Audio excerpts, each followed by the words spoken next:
Welcome to today's episode of Behind the Signs. I am your co-host, Joe Aranella. Yep. And I'm Liz. We are happy to be with you today. And we have an important topic we're going to talk about today.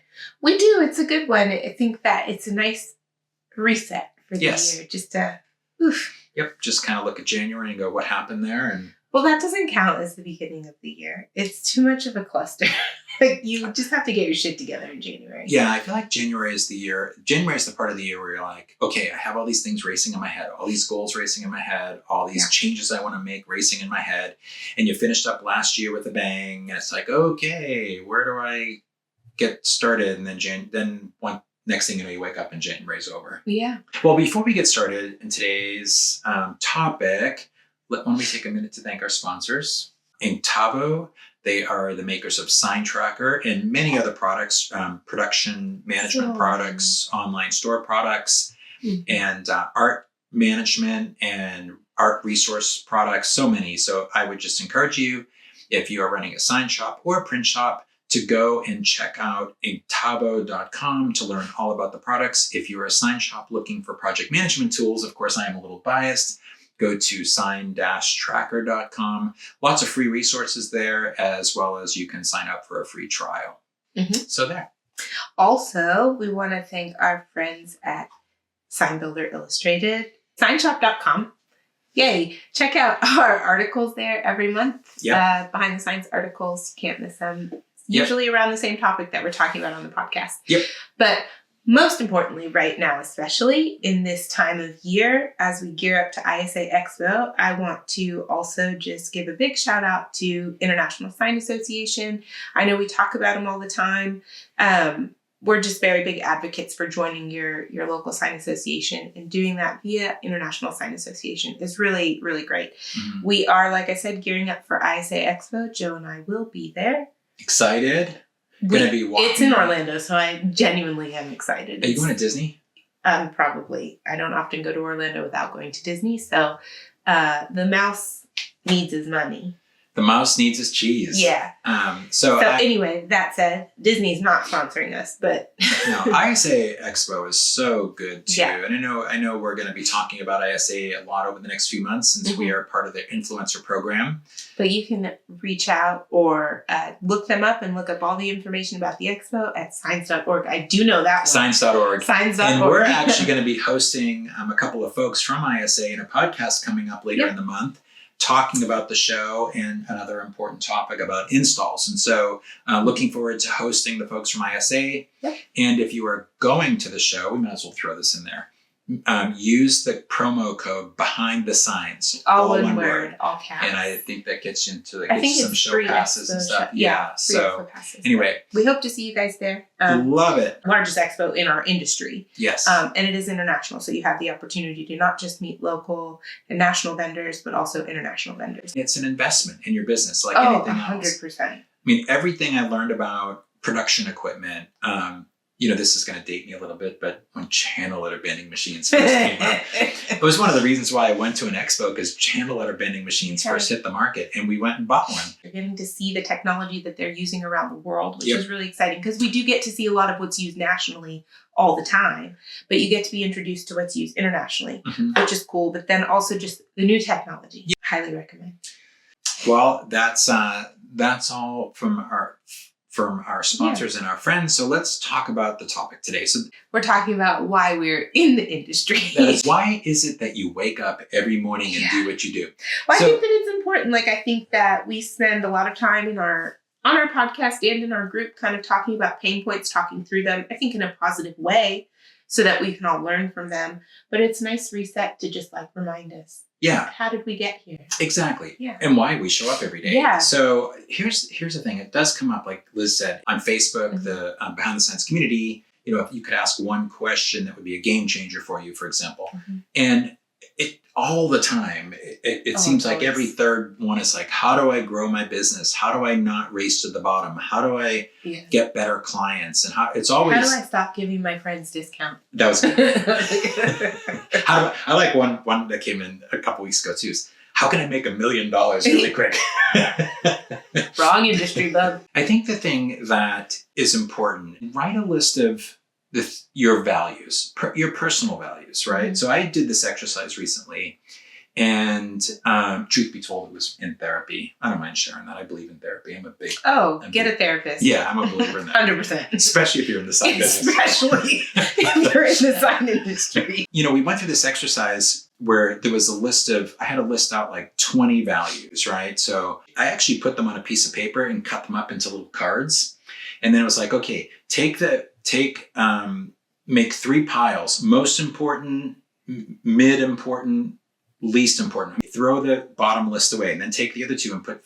Anyway, at the end of the exercise, I ended up with 5 values, my 5 main values that were important to me in my life.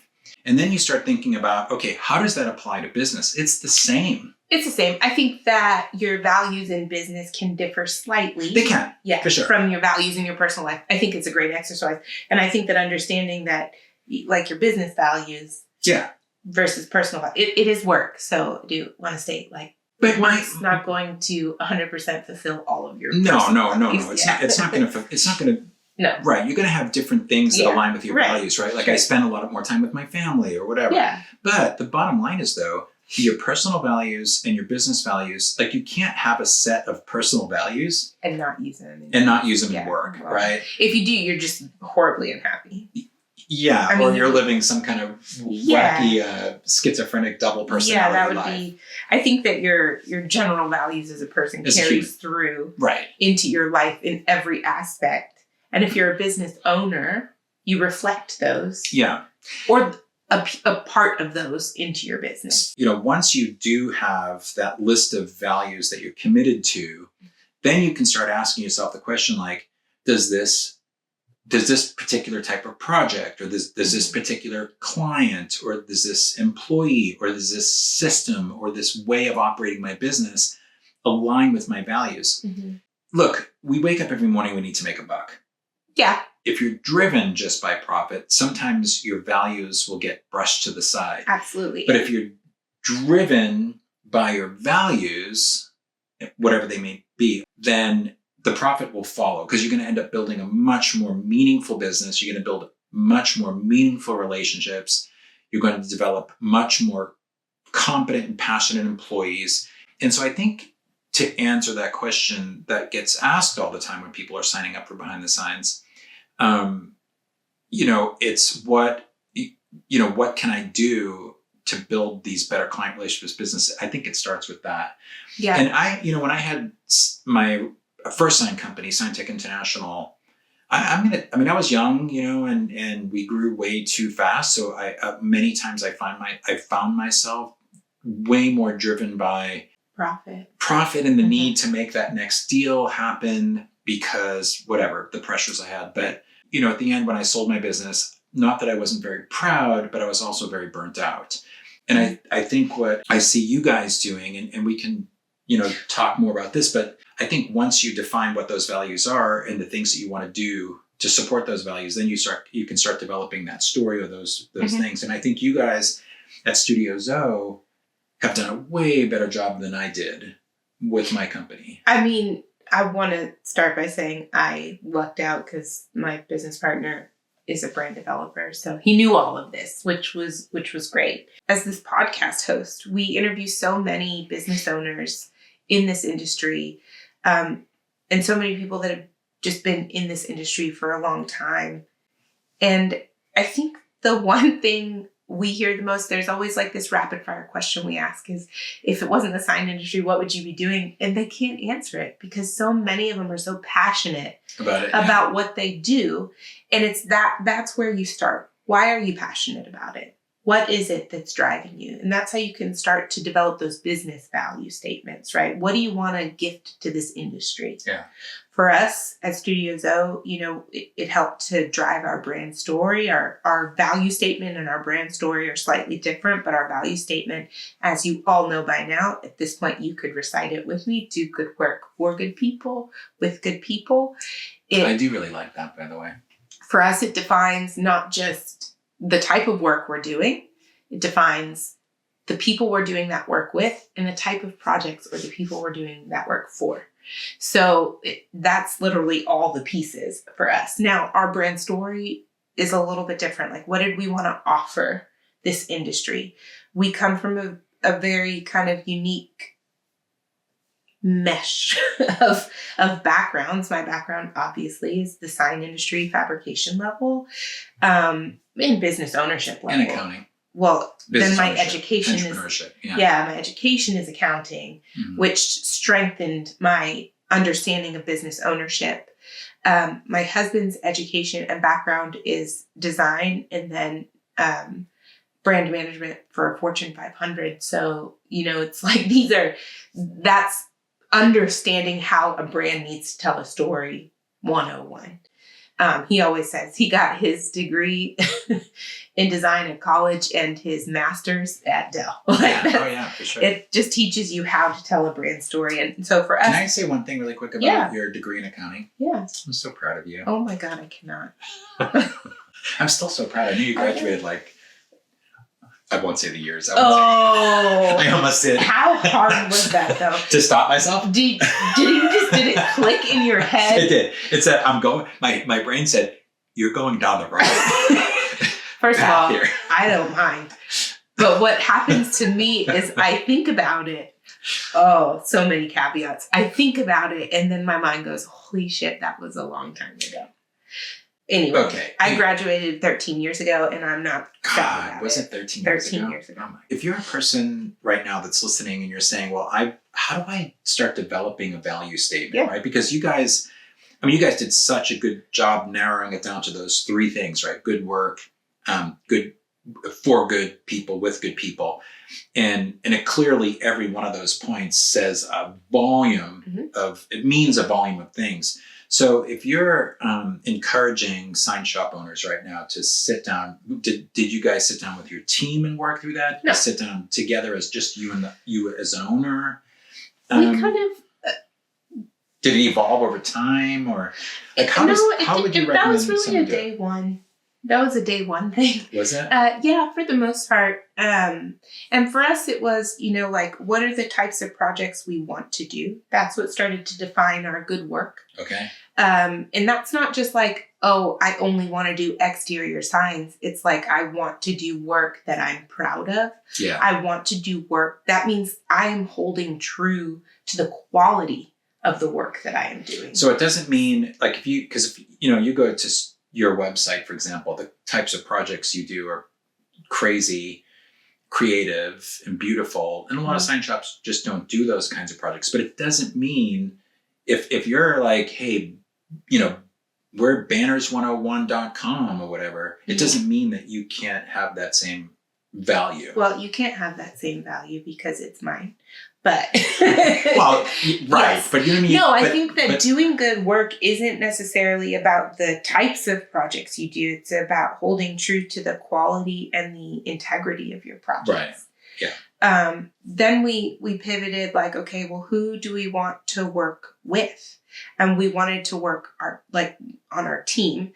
We wanted to work with people that upheld our values, that upheld our vision. Good work. And was for us a good cultural fit. We are a smaller team, and it's so important to us to build a really good culture. Mm-hmm. And in order to build that good culture, we all had to have these aligning values. So if we expect our people to treat us well and to support our vision and our business and our dream, then we need to support them. Yeah. And us holding true to that was a value.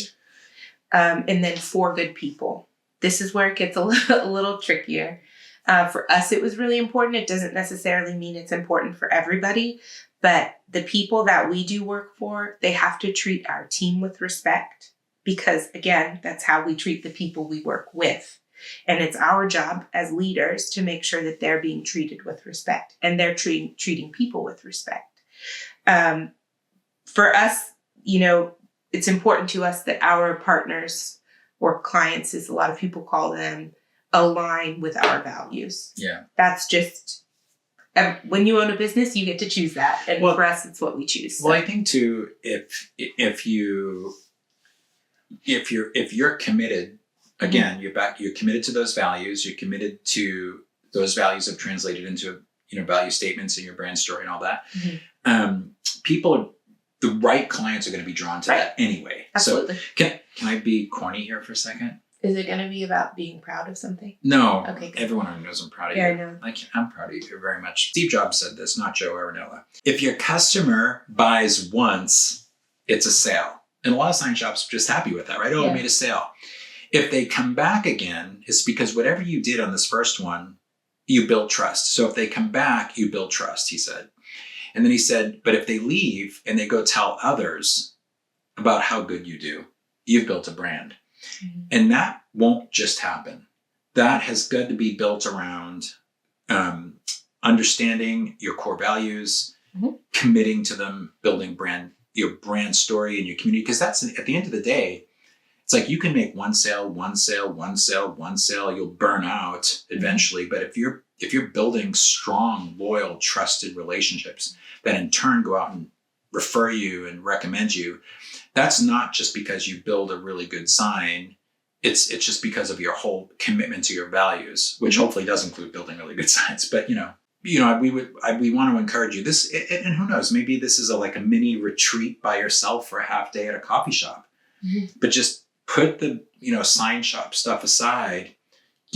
Invest in yourself by taking, even if it's just a half a day, and really seriously thinking through these things. And what do you want your company to stand for? Yeah. Well, and by defining that, where you're going.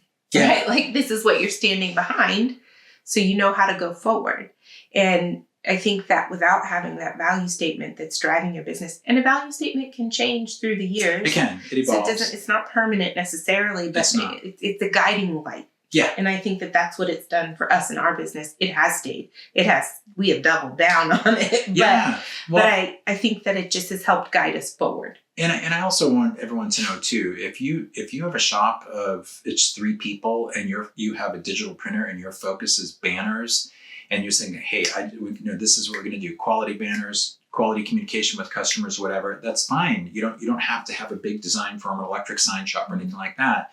You can bloom where you are, but if that's your business, right, then ask yourself questions like, okay, part of my value is that I want ease of ordering for my customers. I want. I think at any level, you can define your values and how excellent. You want to operate in the industry, right, and do well. And if you're doing that well, then you've pivoted from competing on price. To competing on value. You'll be done racing to the bottom. Right. And that's where you take that out. Because racing to the bottom isn't necessarily about price, because you could have a banner store and have ease of ordering and have all these things. I mean, I think about a few online places where I order stickers or banners and things like that. Or even like Shutterfly. Like you think, there are things that they're low price, service is good, quality is good, ease the experience is Absolutely. good. So that's what we're talking about. Like if those things, if those products and those systems and those customers align with what you want and align with your values, then do it really well. I mean, continuously be working on doing it really well. If you're a higher end provider like Studio Dzo and you provide design and project management and all the stuff that goes along with really doing well on those bigger projects, that's great too. Same method. It's the same. Do it really well. Yeah. And we always say, for us, we always say to people, we're not going to be the cheapest. We're going to be the best. Yeah. And that's what we stand by. And I think that if you're, again, value, if you do it right, great. Well, and premium, if you do it right, great. Both of those things are great. Yeah. They're both needed in the market. But if you don't clearly understand your values and you're just floating in the middle somewhere and you're chasing price, then you truly are on a race to the bottom, and long term, you're just going to burn yourself out. And you can't grow. Right. Because if you're burnt out, you're burnt out. As this new year gets kicked off, it's a great time to sit down and just say, define these things. Yeah, I want to be clearer in my mission. I want to be clearer in my values so that my path forward is paved and I know where I'm going. I mean, I know this was short and sweet, but we want you guys to be encouraged. And, Liz, we wouldn't do this if it weren't for all of you and behind the signs. We love you very much and we care about you. We care about your business. Love is a strong word. I take it very personally, but I do appreciate all of you. But I love love, so. You just throw it out. Blah. Yeah. Anyway, great.